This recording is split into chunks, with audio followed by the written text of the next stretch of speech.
मंगेतर था इसका, पहली मोहब्बत थी। और आप ही कहती हैं लड़की अपना पहला प्यार नहीं भूलती।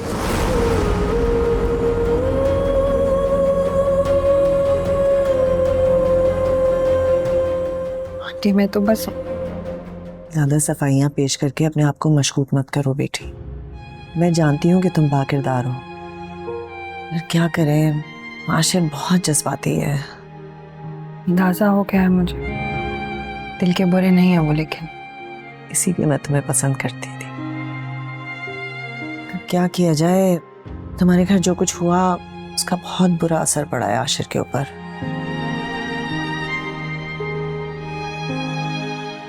जी तुम्हें पता है ना, वो किसी सूरत नहीं मान रहा था, लेकिन तुम्हारे बाबा और मेरी इज्जत की खातिर मैं तुम्हें ब्याह कर ले आई। और बेटा मुझे तुमसे यही उम्मीद है कि तुम इस फैमिली को हमेशा जोड़ कर रखोगी। बस तुम्हें आशिर को संभालना है। आंटी,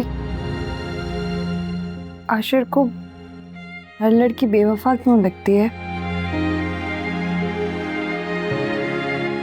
क्या उनके साथ किसी ने बेवफाई की थी? अरे नहीं नहीं, उसे तो कोई लड़की पसंद ही नहीं आती थी। मैंने जब तुम्हारी तस्वीर दिखाई तो उसने तुम्हें फौरन पसंद कर लिया, मगर फिर तुम्हारे बाबा ने इनकार कर दिया। मैंने बड़ी मुश्किल से उसे हादिया के लिए राजी किया।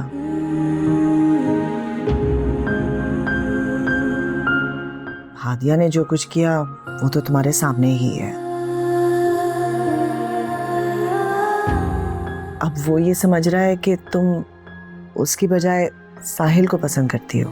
लेकिन अब आंटी, मैं जानती हूँ कि तुम समझदार हो, और तुम भी समझ लो कि इस घर की खुशियां अब तुम्हारे हाथ में है। कामयाब औरत वही कहलाती है जो अपना माजी मैके के किसी कोने में दफन करके ससुराल आए। माजी तो नसीब की तरह होता है, माजी और मुकद्दर कहाँ पीछा छोड़ते हैं। बतूल, तुमने ये साबित करना है कि मेरा इंतखाब बस ठीक ही नहीं बल्कि बेहतरीन है। मैं जानती हूँ कि ससुराल में आके बाज़ लड़कियों को बहुत मुश्किलात का सामना करना पड़ता है, मगर तुम फिक्र ना करो, हर मुश्किल में मैं तुम्हारी मदद करूँगी। कोई भी तुम्हें उलझन हो, बस पलटकर एक बार मेरी तरफ देखना, मैं तुम्हारा साथ दूंगी, माँ बनकर, सास बनकर नहीं। Thank you aunty.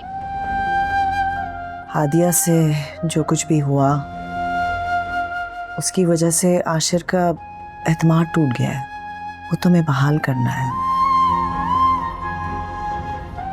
तुम आराम करो, मैं तुम्हारे लिए खाना भेजती हूँ।